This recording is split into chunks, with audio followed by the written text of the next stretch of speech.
What's going on, everybody, and welcome to the Other Side of the Firewall podcast, where we talk the latest and greatest of cybersecurity news, as well as we highlight those movers and shakers and glass ceiling breakers, those people of color who broke into the other side of the proverbial firewall. My name is Ryan Williams, and as always, I'm joined by Shannon Tynes. What's up? What's up? What's going on? So, welcome to the podcast. Monday, Tuesday are topics. Wednesday discussion. Thursdays, Ask a CSSP. I have a couple of those lined up, so they should be coming out throughout the month. And then Fridays, everything else, movies, splits, games, all that cool stuff. But without further ado, I give it a Shannon. All right, everybody. So this article comes from bleepingcomputer.com by Sergey Gatlin. And the title of this one is FBI, with a statement from the FBI is what it's saying. U.S. lost record $16.6 billion with a B, bravo, boy, to cybercrime in 2024, right? So that's a lot of money, right? So what the FBI is saying is that cyber criminals have stolen a record $16.6 billion in 2024, right? And so this is an increase of over 33%. I know a couple of years ago, I want to say at least we talked about how much was being lost to cybercrime.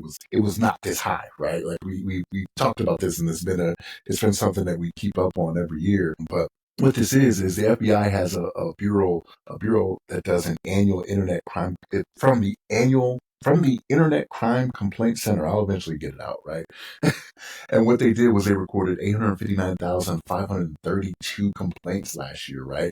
And with this 16.6 billion, they say 256,256, right, showed actual loss, which is an average loss of $19,372 per case there, right? So the most impacted group, believe it or not, older Americans, right? Like, so we run into this all the time where it comes to the older population. They're the easier target, right? They're not as tech savvy. And also they're kind of more trusting, it would seem like, right? To think that people are always out there doing the right thing. So, but yeah, 16.6 billion is what we're talking about here, right? But in the article, they talk about how they think this is actually somewhat underreported, right? Because this is just based off what comes in through IC3. This has nothing to do with what's coming into different offices that may not be going through IC3.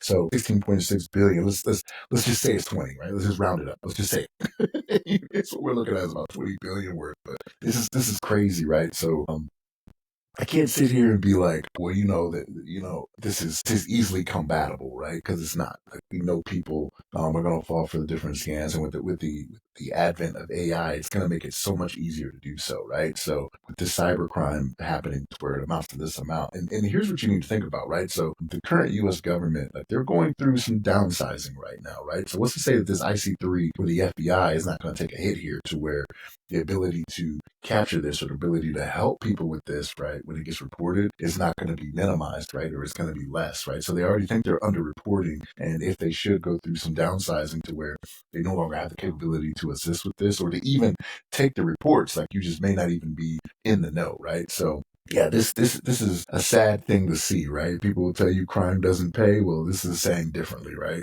What's going on here? But yeah, this is a sad state of affairs. Ryan, what's your thoughts on this? No, absolutely, and I can believe it being at least 20 billion, if not higher, because some people don't even know they're being taken advantage of. That's I would say that's truly the sad part, but the whole thing is very sad. I would say if you are younger and more tech savvy, right? So talking to our generation, maybe the generation before us, call your parents, call your grandparents, checking on them, like find out if they may have been taken advantage of, just not know it, right? Like, oh, I got a new friend, right? Or I get these calls from the IRS, so I've been paying, etc. Because they'll tell you, and then you can kind of talk them through the process to try to hopefully get their money back. But yeah, they're a very soft target, just because they are more trusting because of these very sophisticated social networking schemes, but also they just may not know, right? They don't follow it on the internet and things like that. If it's not on the daily news, they're not tracking it. So they can be taken advantage of over a longer period of time than say you or I because of it. So it is a sad state of affairs. Hopefully their budget remains to at least keep pace with what they currently are doing. It's like you said, it's only going to get worse just with the advent of AI, like deep fakes, things of that nature. Like people are legitimately battling um, phone calls from their fake grandkids and things of that nature. We had the very sad report about the I think she was an Uber driver doing food pickup, right? Like she was the victim of Uh, I don't know if you call that swatting or what. I don't know what that kind was. of, Yeah, yeah. yeah. Where she didn't know that she was dropping off a package to a man who was already being defrauded, and he believed that she was extorting him, but really the person on the phone was extorting both of them. To make the connection, and yeah, he unfortunately shot her when she was trying to get off his property because she was confused herself. Like he was accusing her of taking his money, and she was like, "I don't know what's going on. I'm gonna get out of here." So it's only getting more complicated, and yeah, something needs to be done. I don't know what though. Like the social network chain letters, phone calls, people knocking on your door, like this stuff has existed since forever. Like it's just harder and harder to get people through the mail because it's all junk, right? Every time I go to the mailbox, it's just a bunch of just nonsense. But yeah, this is people's work. This is what they do in order to make a paycheck, to make a living. It's very sad. And the thing is, it has gotten worse, right? Like they have another figure in here where they say that the IC3 received 4.2 million complaints linked to 50.5 billion in losses over the last 5 years, right? So it is getting worse. Like if we're saying it was 16 just in 2024 alone, like if you take the last 5 years, like it is incrementally getting larger. You know what I mean? Right. So And again, that's uh it's probably being underreported. There's only one organization that we're looking at currently. If you take it to global scale, it's probably hundreds of billions of dollars being wasted in this regard. So it's an industry in itself. People will turn anything into an industry for nefarious reasons, right? It's easy to collect a paycheck. I get several calls a week from people pretending that I initiated the loan and now they're here to finalize it. bro, I'm I'm just getting like, the same thing. get a job. And I'm just like, yeah, this is their job. They are, like somebody's gonna bite.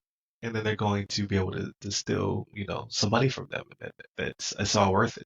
All they need is one out of like 10, one out of 100 people to fall for the scheme. I'm just like, yo, I didn't apply for any loans. Please take me off your, like I'm saying, take me off your calling list to a person who is already doing something nefarious.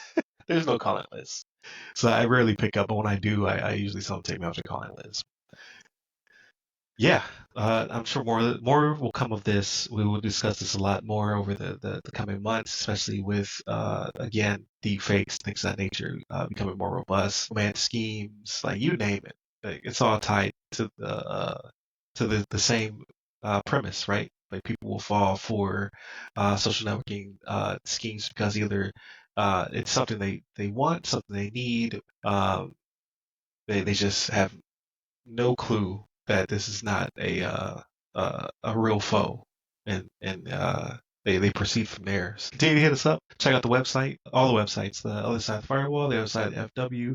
Ask a CISSP. You can hit me up person at RY Security Guy. That's RY Security Guy. You can find me pretty much everywhere, but LinkedIn is our most active. Stay safe. Stay secure.